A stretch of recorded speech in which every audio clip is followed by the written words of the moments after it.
Santísimo, reina en mi corazón.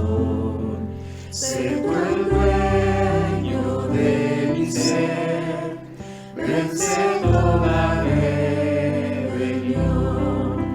No haya vicio ni maldad ante ti, oh Santo Dios. Me has comprado por amor, hazme tuyo, Señor.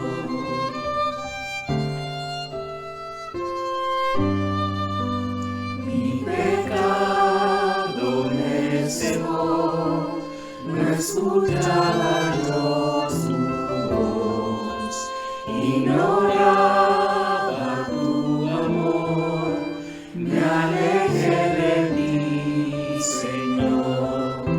Mas tu Espíritu me dio vida y tu palabra obró. A tu Hijo conocí, su Evangelio me salvó.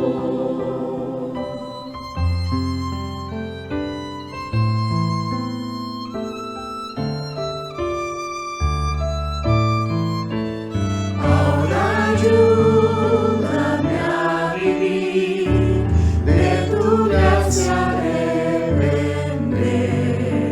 Guarda mi alma y corazón, del maligno líbrame.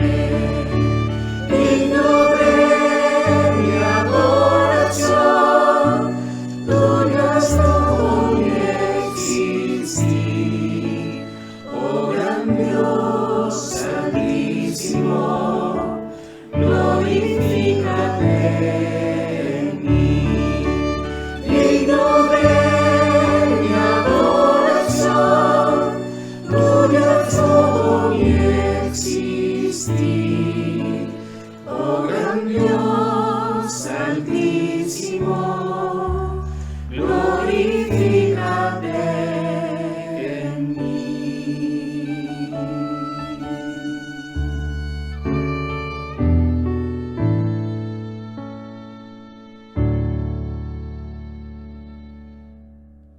Bueno, me presento, David Rogers es mi nombre, misionero y colaborador acá en la iglesia, sirviendo con ustedes hace ya 21 años por la gracia del Señor y participando en la maravillosa obra que Dios está haciendo acá en Chile y también en la Iglesia Bautista Vida Nueva. Vida nueva, una vida que necesitan alcanzar todos. La vida que tenemos nosotros no es solamente para nosotros, es para compartir. Gracias, Pastor Patricio. Espero que alcancen para todos la hoja.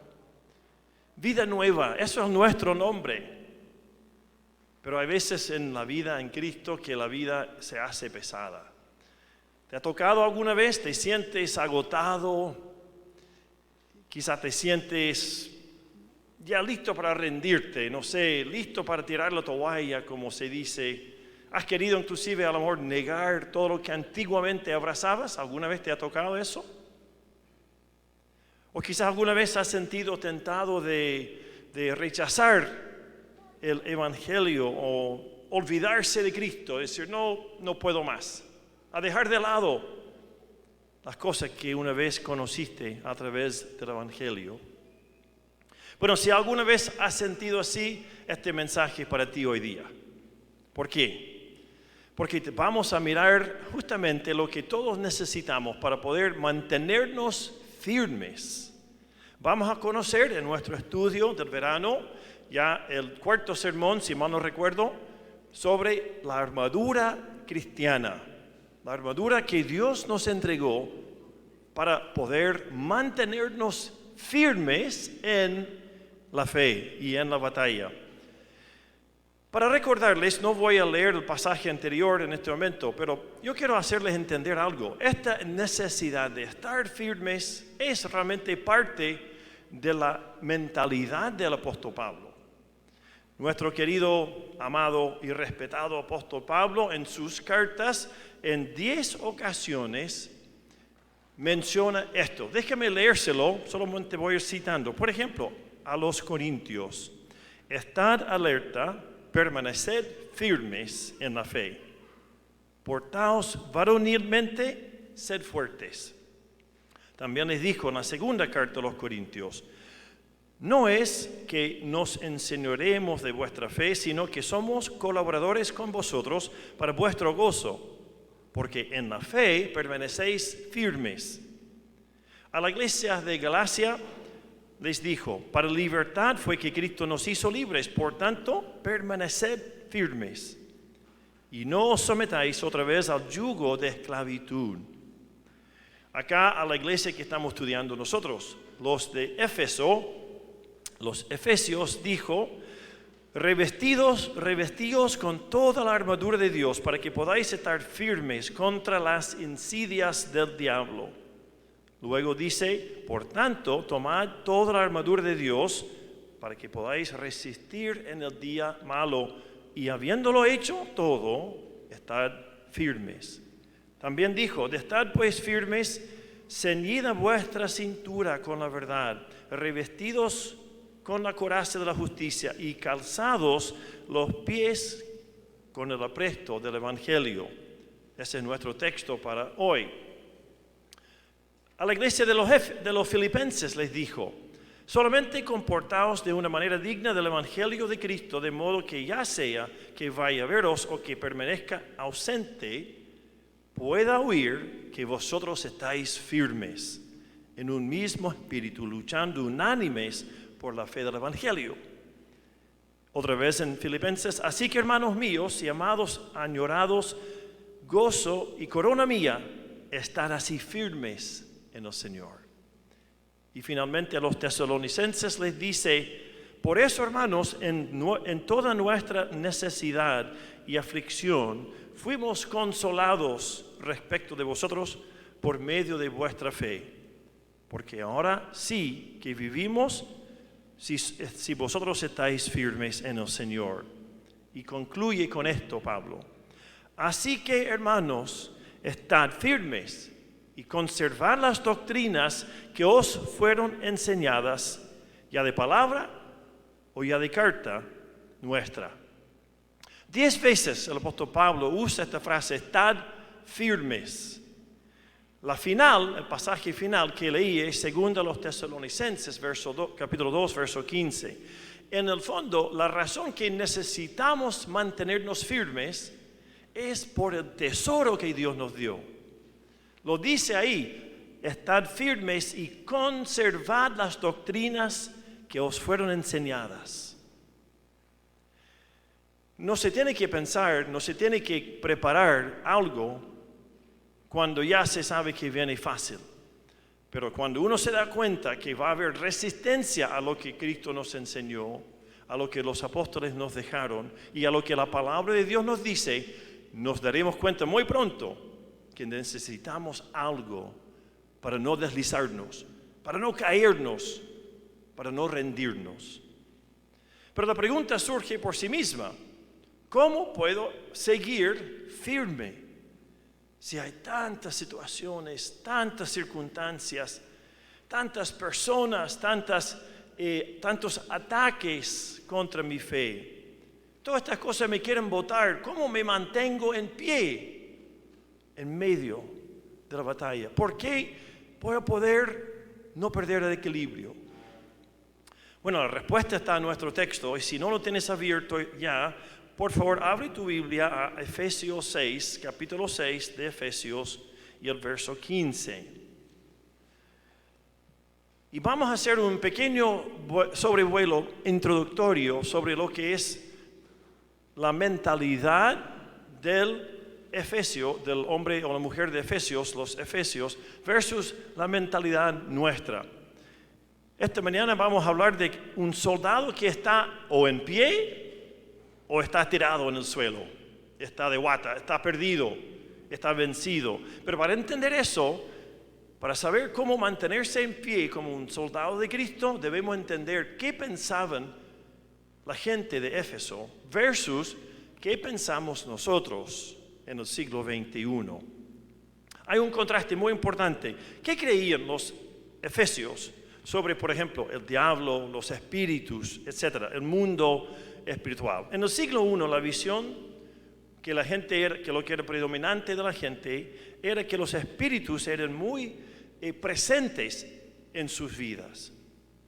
En cambio, el hombre moderno, típicamente el hombre postmoderno o las personas postmodernas, piensan que aquellos que se preocupen de las cosas no visibles, digamos espirituales o influencias espirituales, son personas que están viviendo en el pasado. Son personas que están viviendo una mentalidad anticuada, una forma quizás ignorante, supersticiosa. Así dicen quizás hoy en día los hombres y mujeres modernos. Por otro lado, en el siglo I, el espíritu y los espíritus y la influencia espiritual era algo muy presente, era predominante. Tanto así que nosotros conocemos la historia, si has leído Hechos, de lo que pensaban y hacían la gente de Éfeso. Y ahí nos encontramos con la historia de este conflicto que hubo con los plateros o los artesanos quienes confeccionaban templos y figuras o dioses en plata para vender. Pero no era solamente comercio. Se da cuenta según Hechos 19, 28, lo siguiente, no tienen que buscarlo, se lo voy a leer, que esto era su forma de pensar. Dice así en Hechos 19, 28, cuando oyeron esto se llenaron de ira y gritaron diciendo, grande es Diana de los Efesios. Hechos 19, 28. Era para ellos parte de su vida total, diario. Los Efesios y la zona de Asia Menor miraban a la presencia, consideraban la presencia de los espíritus muy patente. Obviamente esta diosa que se nombra acá, Diana, es un nombre que se le pone en las Américas, pero también se llamaba como Artemisa. El nombre griego, ¿verdad?, era Artemisa, el nombre romano Diana. Pero es la misma figura. ¿Quién era ella? La diosa de la fertilidad, la diosa protectora. No solamente de las personas, también de los animales. Inclusive la diosa, la figura materna que a través de los siglos se ha ido traspasando en otros tipos de cultos también. Entonces, ese personaje, esa figura, no era simplemente una estatuilla que se vendía ahí en el mercado libre o en el mercado artesanal, era su vida. El mundo de los espíritus y demonios y los poderes de ellos realmente era parte de cómo el hombre común de esa época pensaba. Por ejemplo, volviendo a Efesios, aquí quiero mostrarles 3 textos en el mismo libro que hablan de los poderes espirituales. Fíjese en Efesios 1:21. Efesios 1:21. Dice acá, y los 3 textos están incluidos, anotados en su cartilla. Voy a comenzar en el versículo 20. Efesios 1:20. El cual obró en Cristo cuando le resucitó de entre los muertos y le sentó a su diestra en los lugares celestiales, muy por encima de todo principado, autoridad, poder, dominio, y de todo nombre que se nombra, no solo en este siglo, sino también en el venidero. ¿Qué nos dice ese texto?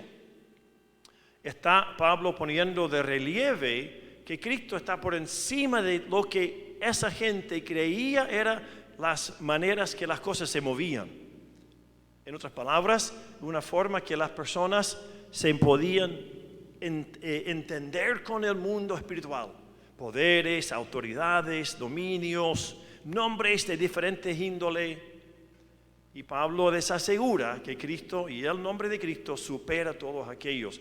Pero para ellos era su forma de clasificar o de poner en categorías las influencias del mundo. Luego dice en 3:10, Efesios 3:10, a fin de que la infinita sabiduría de Dios sea ahora dada a conocer por medio de la iglesia a los principados y potestades en las regiones celestiales. Otro texto que se refiere a las agrupaciones, a los niveles, o si se quiere, a la jerarquía de los poderes espirituales. Entonces ellos reconocían y entendían y, digamos, se puede decir, respetaban de una manera u otra o tomaban en cuenta estos poderes.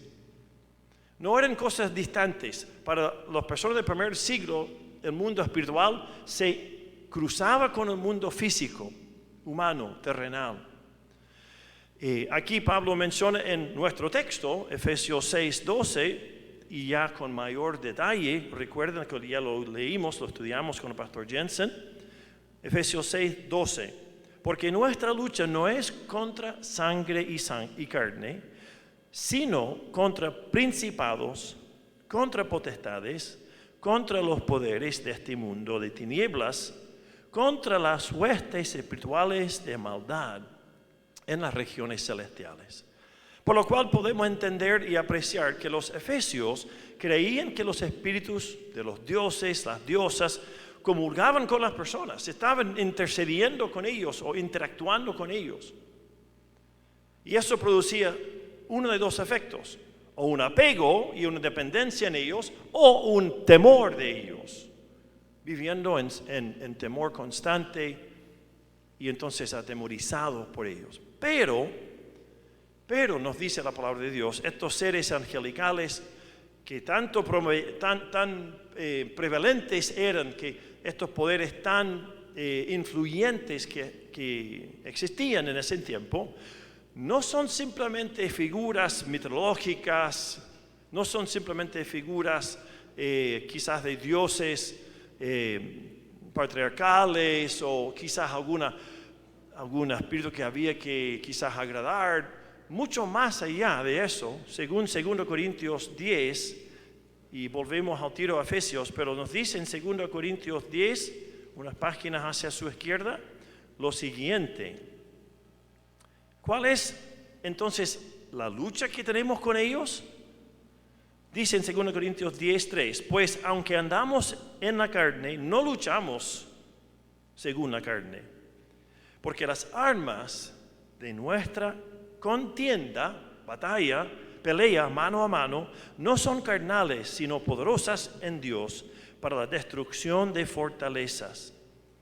Destruyendo, dice verso 5, especulaciones y todo razonamiento altivo que se levanta contra el conocimiento de Dios, y poniendo todo pensamiento en cautivo a la obediencia de Cristo.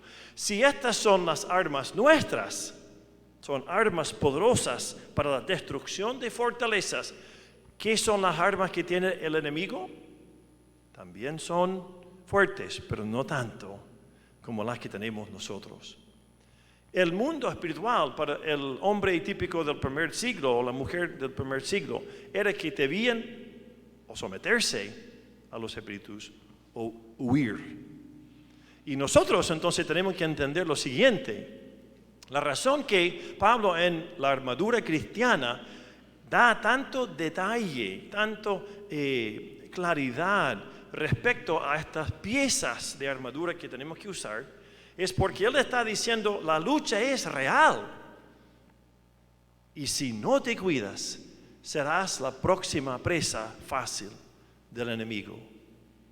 Por eso hay tanta claridad, tanta mención, tanta explicación. Entonces, ese mundo, quizás muy diferente que el nuestro, era un mundo en el cual el espiritismo, la comunicación con los espíritus era predominante. Pero no solamente era predominante, era para controlar a las personas. Entonces podemos observar esas dos realidades, esas dos condiciones que se ve que afectaba a la iglesia de Éfeso. Entonces, es de entenderse que deben entender ellos, deben responder, deben saber manejar su armadura, sus piezas de protección, sus armas de defensa.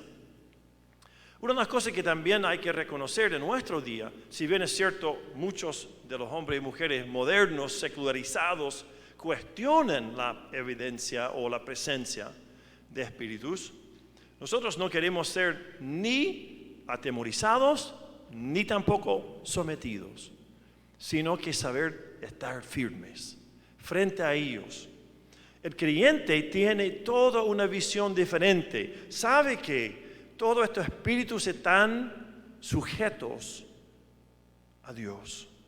Y si Él permite que sean entonces repelados o sean echados o sean, echados de nuestra vida, nuestra influencia, nuestro mundo, Él lo va a hacer. Solamente que pienso más que nada que el hombre hoy en día quizás se pone a temer estos espíritus o los ignora. Ambos casos permiten que la persona sea fácilmente atrapada. Ahora bien, vamos a ver lo que es las armas que tenemos. En Efesios 6 ya hemos escuchado y estudiado diferentes piezas. Ya conocemos el cinturón de la verdad, que fue muy bien expuesto. La verdad, hay que entender qué significa eso. ¿Qué verdad? ¿Cómo se aplica esa verdad? También tenemos la pieza que se llama la coraza de la justicia, en verso 13, ¿cierto? Efesios 13 y 14, la coraza de la justicia. Pero el creyente no solamente tiene para proteger el pecho, para proteger, ¿verdad?, su persona, amarrar y preparar y estar sujeto para pelear. También tiene para proteger sus pies. ¿Y por qué? Porque mientras nos ataca el enemigo, el que no tiene claro dónde pararse, el que no tiene bien preparado su forma de pararse, va a ser la persona que tropiece, va a ser la persona que sucumba a los ataques. Ahora, aquí volviendo a Efesios 6, vemos, ya estamos aquí, dice, y calzados los pies con el apresto del Evangelio de la paz. Calzado. Bueno, si fuéramos nosotros a mirar un poco, a considerar estas, estas piezas de protección, cada una de ellas, ¿verdad?, se relaciona con las armas que usa el enemigo. El enemigo, siendo el diablo, siendo el acusador, siendo nuestro enemigo desde el huerto de Edén y antes, quiere debilitarnos, quiere atacarnos cuando no lo estamos esperando. Entonces, hoy en día, en el mundo que nosotros vivimos, hay armas que también usa. Hay diferentes maneras que él ataca. Y yo, entonces, en el PowerPoint mencioné, o voy a mencionar 3. Quizás podías tomar nota de ellos. Además, están en la cartilla para quienes la tienen. Los que están en la casa hoy día escuchándonos pueden fijarse en el PowerPoint. Y quiero mencionar 3 armas que usa el enemigo para que te das cuenta que las 3 piezas que hemos recibido hasta ahora, la cintura o el cinturón, la coraza, o también se podía llamar chaleco, como un chaleco antibala, yo pensaba, me imaginaba, y luego el calzado, se calza con estas 3 armas que vamos a ver. Primero de ellas es las armas intelectuales. Armas intelectuales, que la persona moderna no necesita pensar en cosas que no ve. Como el dicho que usa, ¿no? Si no lo puedes comprobar en el laboratorio, no es real. O si no lo puedes estudiar, no es real. O si no hay evidencias empíricas, no tiene nada que ver. ¿Sabe qué? Eso es una de las armas del enemigo. Es una arma intelectual que usa para atacar a la persona, a cuestionar aquellas cosas que no entiende. Y típicamente la persona, por ejemplo, que dice, bueno, pero no hay una verdad absoluta. ¿Qué está diciendo cuando esa persona, usando esta manera de atacar a la fe o atacar a lo que es algo universal, una norma, un absoluto, dice, no hay una verdad absoluta? ¿Qué está diciendo él o ella? Él está haciendo una afirmación, o ella está haciendo una afirmación. Si te dicen eso, ¿sabes cómo responder? Entonces, ¿es eso verdad? Porque si están diciendo eso, están afirmando algo, por lo cual ellos sí creen en verdades, pero solamente las suyas. Esa frase, no hay verdades absolutas, es una contradicción en sí misma y no debemos caer por ello. Hay otra arma que usan también en el ámbito intelectual.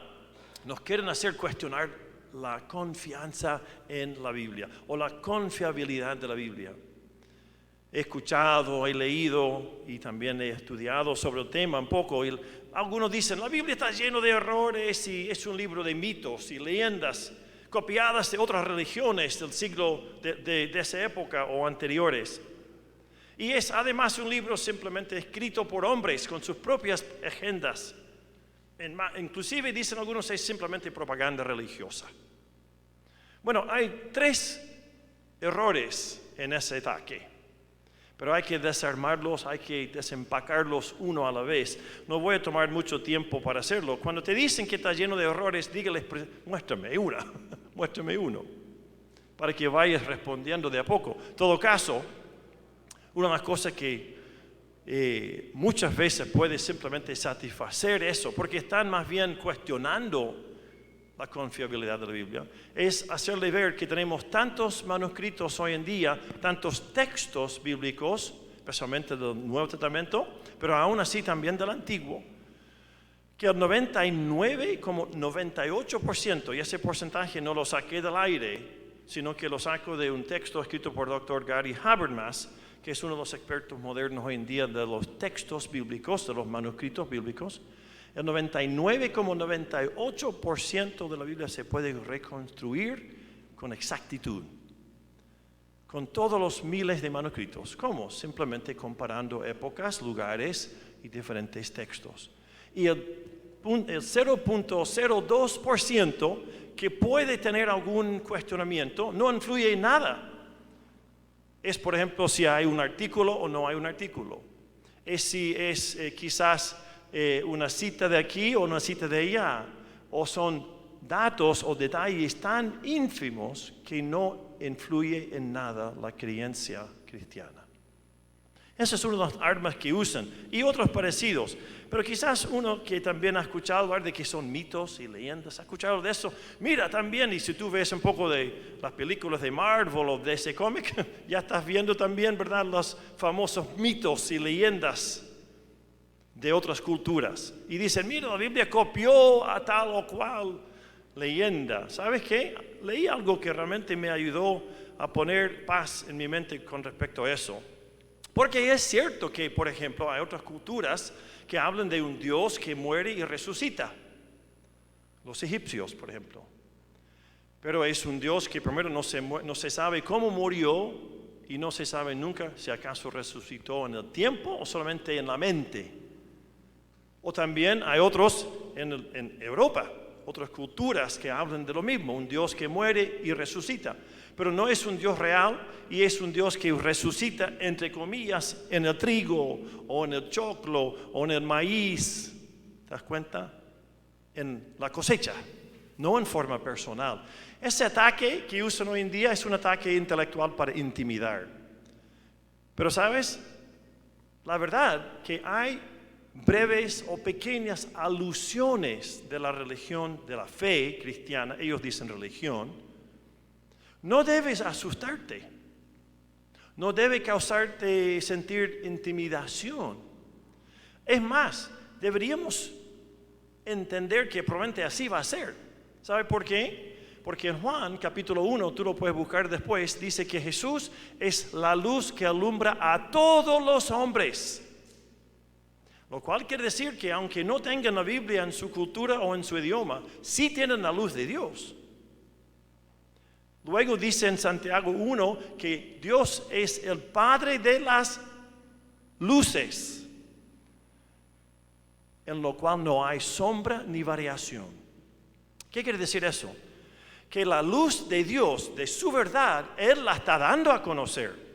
No nos debe sorprender que otras culturas tengan pequeñas vislumbres, destellos, pequeñas luces, aún quizás como una mecha humeando y chispeando aún pequeñas referencias a la obra de Dios. ¿Por qué? Porque Él dio su luz al mundo entero. Y aún más tenemos Romanos capítulo 1 que nos dice que a través de la creación Dios habla. Por lo cual todas las personas, según Romanos 1, están sin excusa. Y esas referencias o sugerencias en otras culturas no deben asustarnos. No debemos decir, no, mira, eso entonces le va mal al cristianismo.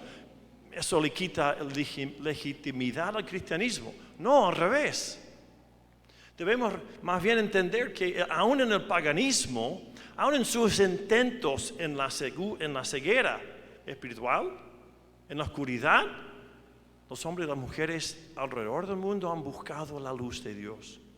No la entienden ni la tienen completa, pero Él les dio menciones de eso. Esa semejanza, en otras palabras, no es porque la fe cristiana salió de eso, sino que al revés. Es el mismo Dios de la fe cristiana que está enviando su luz a otras culturas para que busquen la luz verdadera. En otras palabras, todas esas leyendas, si tuviesen alguna mención de algo que pudiera ser parecido a la Biblia, es justamente porque en eso hasta el pagano podrá ser llamado a buscar a Cristo. Y esa es la razón que entonces esa arma no funciona. Hay un libro que se llama Planeta Narnia. ¿Cuántos de ustedes les gusta la historia, las crónicas de Narnia? ¿Algunos? Sí. El libro que estoy leyendo se llama Planeta Narnia, los 7 cielos en la imaginación de C.S. Lewis.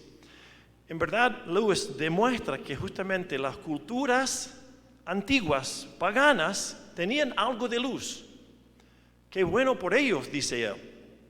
No qué malo para la vida cristiana o para el cristiano, o no qué malo para la fe cristiana. Mira, no, el cristianismo es una copia de lo antiguo. No, es al revés. Dios habló en la oscuridad, pero no recibieron esa luz. Lo que necesitan, dice C.S. Lewis, es conocer la sabiduría divina, la cual no solamente se encuentra, dice él, en el Monte de los Olivos, también se encuentra en el Monte Parnaso, que es un lugar en un libro de ficticia, de mito. ¿Qué quiere decir? La verdad Dios la envía a todas las culturas. Lo que necesitan es a Cristo para completarla. De lo contrario, nunca tendrán toda la luz. Así que esa arma tampoco funciona.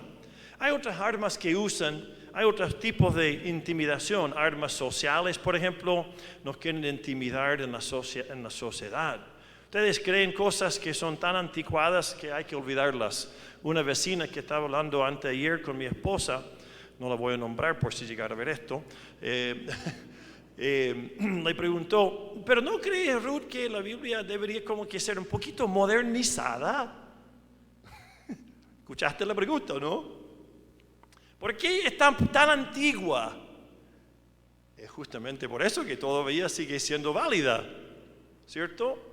Sigue siendo verdadera, sigue siendo confiable, porque su verdad no cambia, su verdad es la misma.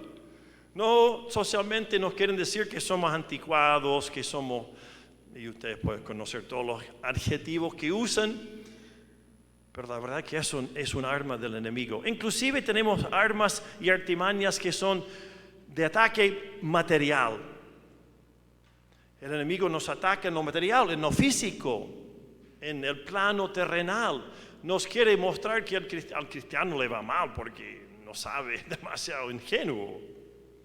O al creyente que quiere honrar, ser como dice Dios, no le va a ir bien porque todo el mundo se va a aprovechar de él o aprovecharse de ella.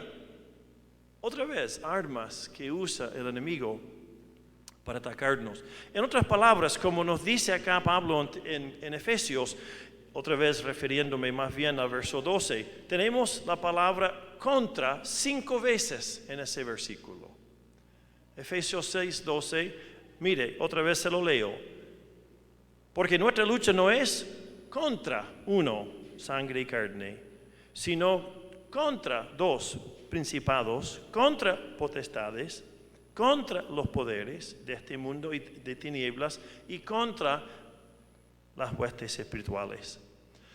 ¿Pablo está tartamudeando o no? ¿Cómo se llama? ¿Repitiéndolo innecesariamente? No, está mostrando que es un ataque concentrado. Y el que no sabe prepararse para esa batalla será arrasado, será botado, será derrotado. Tenga cuidado con ese tipo de ataque. Las armas no solamente son armas que usa el mundo incrédulo, también hay armas para atacar al creyente.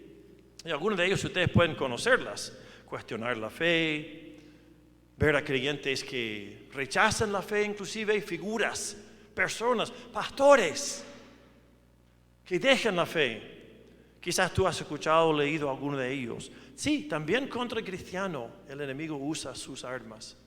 O sea, en pocas palabras, hermanos, estamos ante una situación tan peligrosa que cualquier piso en falso, cualquier paso en falso puede ser fatal. Yo nunca he intentado, ni quiero tratar de intentar, hablar en la cuerda floja. ¿Alguien aquí sabe hacerlo? Como hacen los acróbatas en el circo.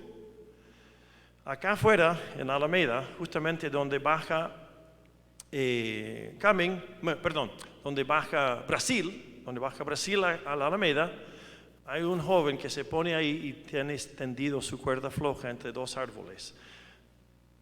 Sabio, porque por lo menos lo tiene en el bandejón central, no atravesando la calle. He visto algunos que lo hacen atravesando la calle.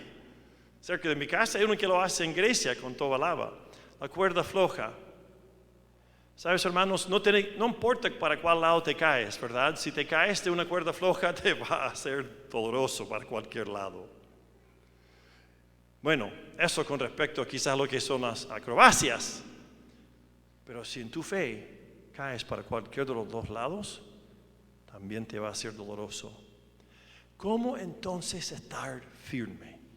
¿Cómo puedo mantenerme ahí? Bueno, examinemos el pasaje. Es una frase corta, pero tiene tres elementos importantes y se los voy a mencionar. Aquí estamos aprendiendo algunas palabras importantes del idioma original. Y nuestra palabra de esta frase es en el versículo 15, calzados los pies con el apresto, etc. Calzados es actualmente un término en griego, es una palabra que es un gerundio, hupodesomai, y todas las palabras griegas con hupo al principio, H-U-P-O o H-Y en griego, P-O, es una palabra compuesta que habla de algo que se levanta desde abajo para conseguir otra finalidad. Hupodesomai es una palabra compuesta interesante que no nos dice nada de por sí mismo, pero es bastante gráfica. ¿Y por qué es tan gráfica? Porque el soldado tiene que, al ponerse el zapato, no solamente amarrar el zapato, tiene que también, ¿qué? Apretar el zapato. En la cultura romana, griega de la época, ¿eran comunes zapatos como los nuestros? No, ¿verdad? No era común tener zapatos. De hecho, la gente mayormente andaba descalza. Y cuando tenían que hacer un viaje o sabían que iban a enfrentar caminos más difíciles, ponían sandalias. Pero la sandalia era básicamente, como ustedes lo han visto en las películas, esencialmente una pequeña suela con dos amarres entre los dedos que o pasaba arriba de los dedos o quizás dedos y talón. Pero simplemente 2 o 3 cuerdas, nada más. La palabra es importante, hupodesomai, porque Pablo está dándoles una lección en algo que no saben. Porque la gente común no tenía esto. Les está introduciendo un bototo de media caña con cuero, no solamente abajo, pero también cuero por los dos lados arriba y también las cuerdas. Parece que se me está debilitando un poquito la batería, no sé. Entonces está hablando de algo que no era común para el típico de las personas. No es que todas las mañanas se levantaba el pie, se levantaba y vestían el pie y ponían el calzado. Salían a pie pelado nomás, salían descalzos o ponían una sandalia en el mejor de los casos. Pero Pablo quiere que pongan sus botas, sus bototos, quiere que la amarren con fuerza, que sean preparados y no simplemente con simples sandalias. En otras palabras, tal como él dijo en verso 12, 5 veces contra huestes celestiales. Aquí en este versículo está enfatizando lo necesario de amarrar una pieza alrededor del pie que tenga 5 elementos. ¿Cuáles son? Los puedes anotar en la hoja, en la cartilla. Número 1, una suela o una plantilla.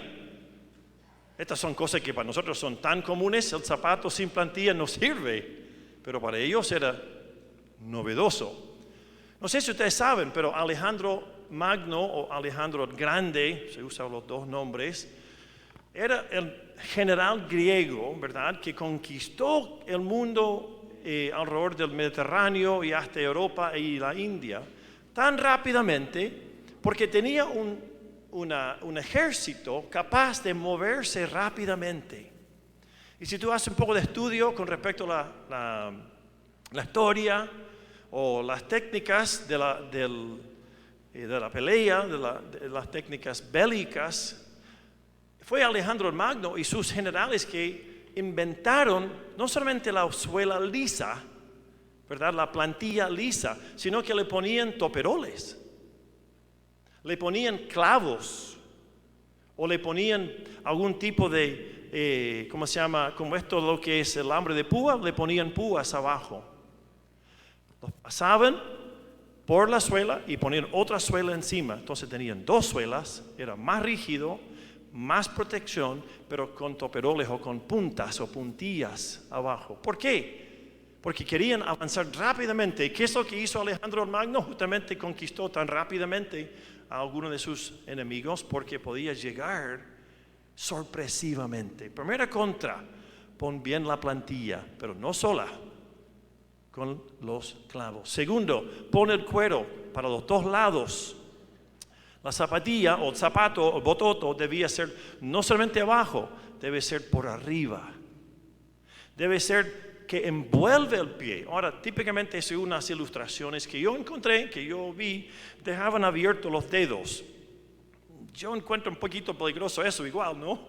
Porque podía doler que alguien te pise. Pero eso es lo que ven. Quizás seguramente no tenían la forma de dar la curva al cuero. Pero tapaba el pie por encima. Segunda contra. Tercera cosa que hacían eran amarres, pero no solamente en el pie por encima, pero también por el tobillo. Y se protegían de esa manera. Unían o amarraban el zapato o el bototo al pie con cuerdas, tanto alrededor como también atrás. Y también cuarto contra, ¿qué es lo que hacían? Practicaban. Porque no era común andar con eso. Practicaban, entrenaban, tenían que aprender a usar ese bototo, tenían que trabajar como ejército juntos, tenían que saber avanzar juntos. Y quinto, ¿cuál es? Sabían cuándo tenían que descansar. Porque ese tipo de zapato dolía, no era como los nuestros. Tenían que descansar el pie, tenían que saber cuándo dejar que el pie respirara. Entonces, este bototo, este calzado es significativo. Hay otra cosa, si miramos acá y nos habla, entonces mirando a tu cartilla, podemos hablar de otras palabras, otros símbolos que aparecen ahí. Pero básicamente queremos hablar de qué simboliza esta preparación del pie. ¿Qué simboliza el calzado como armadura para los pies? Bueno, ya se entiende, era para movilizarse. Pero no solamente eso, era para poder pararse. Justamente esta es la pieza de armadura que le daba firmeza. Y por esa razón Pablo, entonces en el verso 13, Dice, habiéndolo hecho todo, estad firmes. Estad firmes. Versículo 14, perdón. Estad firmes, pues, ceñid vuestra cintura con la verdad, revestidos con la coraza de la justicia y calzado los pies. ¿Se da cuenta de algo, hermanos?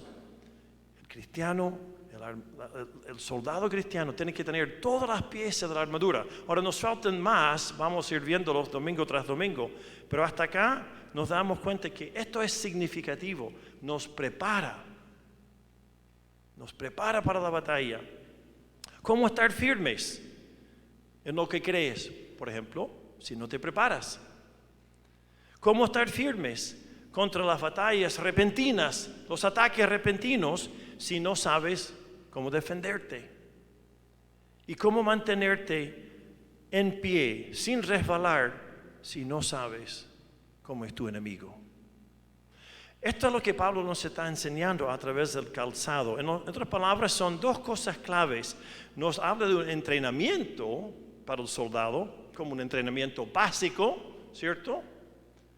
¿Cómo se prepara un soldado? Todos pasan por un cierto entrenamiento físico, mental, ¿cómo se llama? Perseverancia, de todo lo que significa también hacer y aceptar, hacer órdenes. Todas aquellas cosas. Eso es lo que está hablando Pablo con estas piezas. Y luego entonces podemos ver que él dice, con el apresto del Evangelio o del Evangelio de la paz. Otra parte de esta preparación, de esta armadura, otro símbolo que podemos ver, no solamente es prepararse, estar listo, pero también es saber pelear a la defensa. Mira, interesante, si lees sobre la época, los soldados aprendían a trabajar en líneas. Cuando nos toca estudiar, no estoy seguro quién le toca el escudo de la fe, que viene un poco más adelante. Los escudos eran escudos que se entrelazaban, se conectaban, se amarraban uno con el otro. Y no solamente tenía que el soldado saber pelear, pero avanzar en filas. Era lo que podemos llamar las tropas o las filas que les permitía responder con seguridad, con protección. ¿Qué entrenamiento debemos tener nosotros como creyentes? Que hay ciertas cosas que no podemos negociar. No podemos dejar de lado ciertas cosas. ¿Qué cosas? Saber usar la Biblia, saber testificar, saber interactuar, conversar, no ser intimidado con un no creyente. Defender nuestra fe requiere no solamente que yo sepa, pero que nosotros sepamos, que como grupo avancemos. Si no, el diablo, ¿qué va a hacer? Buscar romper esa fila y separarnos uno del otro. ¿Cuántas veces has visto a alguien que andaba bien en la fe, estaba sirviendo al Señor y estaba luchando fielmente, bíblicamente, hasta cuando el enemigo logró separarla o separarle de los demás creyentes? Y ahí sí que es una presa fácil, ¿verdad? Estando separado de los demás, es muy fácil caer en este mundo. Entonces tenemos que saber prepararnos, tenemos que pasar por el entrenamiento básico, tenemos que saber cuál es la razón de los calzados. Pero ¿con qué finalidad queremos prepararnos? ¿Cuál es la meta? ¿A dónde queremos llegar, en otras palabras? Está en la palabra o en la frase el Evangelio de la paz. ¿No te llama la atención que Pablo llama una pieza de la armadura algo para la paz? A mí me extrañó eso. ¿Por qué lo llama Pablo el Evangelio de la paz? Bueno, si tú lees capítulo 3 de Efesios, no tenemos tiempo para hacerlo ahora. Ahí está la explicación de cómo la paz de Dios cubre a los demás que estamos en ese ejército. Habla en otras palabras, cuál es la paz que nos une. Capítulo 4 también nos dice que tenemos un solo espíritu que nos une. tenemos un solo cuerpo que representamos. Tenemos una sola fe, un solo Dios, un solo bautismo, un solo Dios y Padre. Es decir, la paz que tenemos nosotros por Cristo es esa paz que nos junta como cuerpo de soldados. La finalidad, la meta que buscamos es transmitir al que no es creyente que hay paz en Cristo, hay salvación, hay una posibilidad de no ser derrotado, sino más bien ser salvado, ser rescatado. Esta frase, el apresto del Evangelio de la Paz, es no solamente la necesidad de saber defender, saber pararse, saber no rendirse, pero también saber acoger a quien quiere cambiar, acoger a quien quiere arrepentirse, acoger a quien quiere responder al Evangelio en su propia vida. Yo no sé si ustedes se dan cuenta cómo es, ¿verdad? Pero cuando nosotros como iglesia empezamos a ver a personas que conocen a Cristo, nuevos creyentes, ¿no es tremendo ver cómo la iglesia se preocupa de ellos, se reúne alrededor de ellos, se interesa en ellos? Si bien es cierto, tenemos que saber parar el enemigo, debemos a su vez saber que el no creyente no es el enemigo. El no creyente está preso por el enemigo. El inconverso está bajo su mando. Y nuestro trabajo con nuestra armadura no es solamente defender la fe, pero es predicar la fe.